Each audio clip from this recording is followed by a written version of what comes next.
Hello and welcome. In today's exciting episode, I'm making a golden disco ball. No, actually, it's part of the Desperately Seeking Susan collection that I'm doing. It's inspired by the movie, and she wears this earring, and I don't have my ears pierced, so I thought I will make a gold jacket and put my blingest of bling gem beads on it. So let's make the jacket. It's perfect. Perfect, perfect, perfect. Perfect jacket. So I am using a discontinued McCall's pattern because it's got more ease in the sleeves. They're baggier, but as you can see from the titles that just ran, I generally prefer the Vogue 7975 if you're looking for a Chanel style jacket. So with tweed or in this case, a sequin fabric, it's sort of sags over time, and to counter that, what you do is you put in a structural layer. So I'm using net or netting. It's called different things. It's the kind of fabric, textile or fabric that you use to make those 1950s net petticoats. So just go to any big store like Joann's and ask for it. It's pretty cheap. It's only a few dollars a yard, but it's really, really useful. So I've made the structural layer and I've sewn the front bits together, the back bits together to create a shell. And now I'm going to drape over this gold sequin fabric. It is so completely bright. It's fabulous. It was a bit much to work with though. I felt like I was working with a disco ball. So here is the fabric, and then obviously you just turn it over and there's like a mesh on the back, sort of like tulle, but it's stretchy. So it's not really tulle. That's another reason why you have to stitch it to a backing fabric so that it's more, it's got more structural integrity and it doesn't just sort of stretch and warp out of shape. So yeah, I draped it over my shell and then I stitched the two of them together. Because I'm going to do a lot of beading on this, I don't need to stitch lines in between each piece, but if you're just making a sequin jacket, I definitely recommend you do that. And because the backing fabric is beige, I used beige thread, even though it's gold sequins. So you can't see any of the thread. I'll turn it over in a sec and you'll see that I can't see it. So I did the back bit first because the back is the easiest. And then I did the two front left and front right because they're obviously smaller, so they're fiddlier. And you just do the front center first, then you mold the side, and you do the back center first and you mold the two sides. So here we go. I've turned it over, and even though there's loads of hand stitching, you can't see any of the stitches, which is good. If you can see a stitch, you just cut it on either side, tie it off, and then put in another stitch. That's how. And then once that was done, then I added the two front center lining panels, which are also sequin, and I machine sewed them on. So they're machine sewed, and then you pin back the seam allowance and hand stitch that down. Once again, loads of hand stitching, but yeah, it's just easier to do it first before I stitch the sides together and the top. So once that was done, now it is time to pin the fronts to the back just at the shoulders. So I'm sewing the shoulders, so the top of the front, the top of the back, and then I also pin the sides. And while I'm at it, I'll also do the sleeves.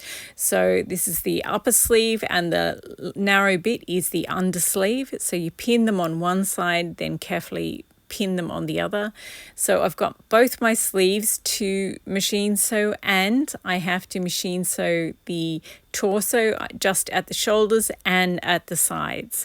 So I will machine sew that, and then I'm going to have to do yet more hand sewing. So here we go. I have done them, but now, as you can see, you just need to splay open the seams and then hand stitch them down so that it just makes obviously it adds structural integrity and it just makes everything sit better. So yeah, I'll also machine sew the neckline. So you just pin everything back, splay it open, pin everything back, and then you just go around and hand sew each one. It does take a lot of time, but in my opinion, it produces a really beautiful strong, structurally sound jacket. So there we go, through the magic of editing. You didn't have to sit through any of it. And then I've also pinned my hemline, and I've clipped the curve and turned under the neckline as well. So now I have to do, more hand sewing. I've already done the cuffs. So I hand stitched back the seam allowance, and then I pulled through the sleeves, and then here we go. So you can see I've done all the hand stitching, and then I measured the cuffs, turned them up. It's easy to measure the cuffs and turn them up before you stitch the sleeves onto the jacket, in my opinion. So yeah. So I just had to hand stitch the hem on around the bottom of the jacket, and then I needed to hand stitch this.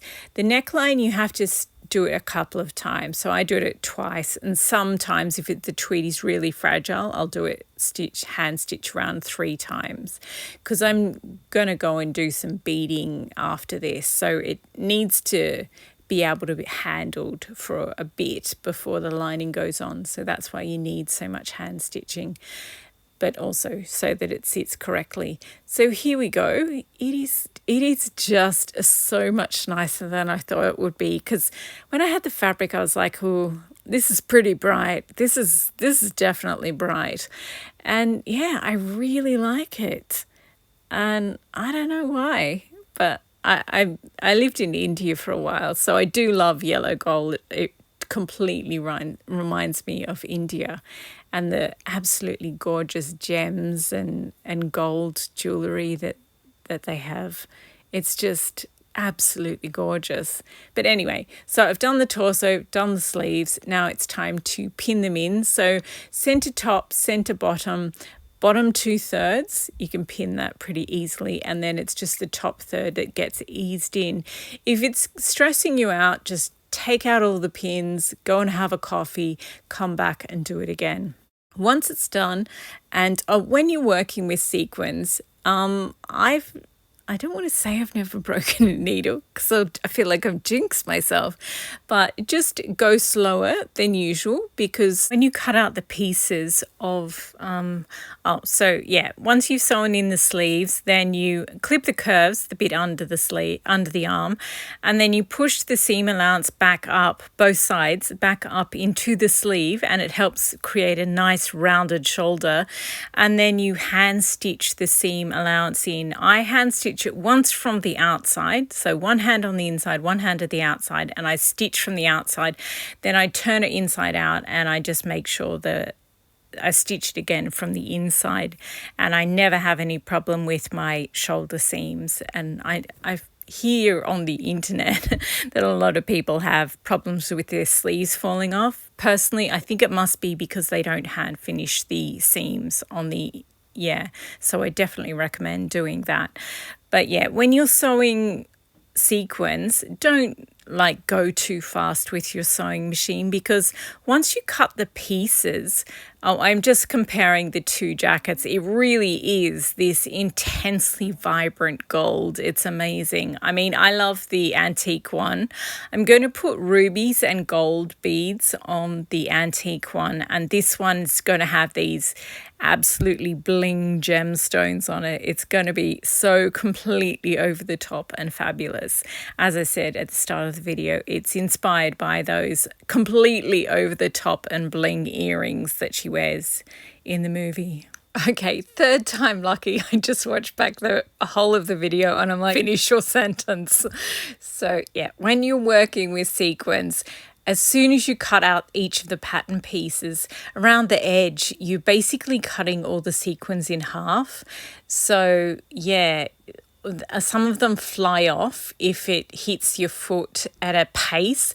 So if you just go at a nice slow pace, then you reduce the risk of flying cut sequins. And also your machine is doing some really hard work. So just take it easy on your machine and your machine will like you more. Also, I make a point of cleaning my machine sort of after each step rather than at the end of the project. So yeah, with a difficult tweed, I will clean my machine like take the bobbin out and make sure there's no fluff in there. I'll usually do that maybe twice during the whole making of the jacket. Even though, yeah, you don't really do much machine sewing, I just do it. And then with this sequin one, I did two like really thorough cleans though. So after you've sewn each thing, I would definitely, I don't know why the strawberry one is still novel to me. I only just finished it. Actually, I might do a little bit more work on it. I'm not sure. Anyway, so yeah, I just used the same needle that I had in for, oh, that's probably why I showed the strawberry jacket. So I made the base jacket of that out of black netting, and that was the last thing I used my sewing machine for. And see, there's like thousands upon thousands of cut bits of sequins that are all around my workbench, and I've trampled them through everywhere now. But yeah, I don't use a specific sewing machine needle because they're metal sequins. They're just going to blunt any needle you use. I do, however, go slower than usual, and I clean my machine more than usual, because if some of those sequins get stuck in your bobbin case, you can do some damage that will be really expensive. Like, it'll be really expensive to replace a bobbin case. So just clean more than usual and just go a little bit slower than usual. And if in doubt, just hand sew it. I mean, I love sequins. I think they're fabulous and fun. But yeah, if you're too nervous to work with them in your sewing machine, you can still have something made out of sequin. Just hand sew it. It doesn't take that much longer. I mean, I'm doing a video a day at the moment, so unfortunately I can't hand sew everything.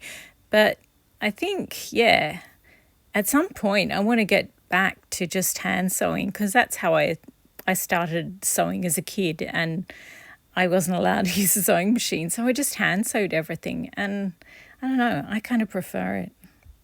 Anyway, there you have it. There is my gold disco ball of a jacket.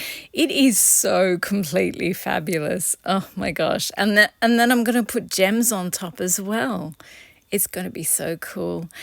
And I don't know, it's much chicer than I thought it would be. I thought because it's such a bright fabric that it might be too garish, but I don't know. Somehow it manages to look a little bit sophisticated, and I like it. Anyway, thank you very much for watching. I hope you enjoyed, and I shall be beading this. It's going to be so much fun. I cannot wait. Thanks again for watching. Happy sewing.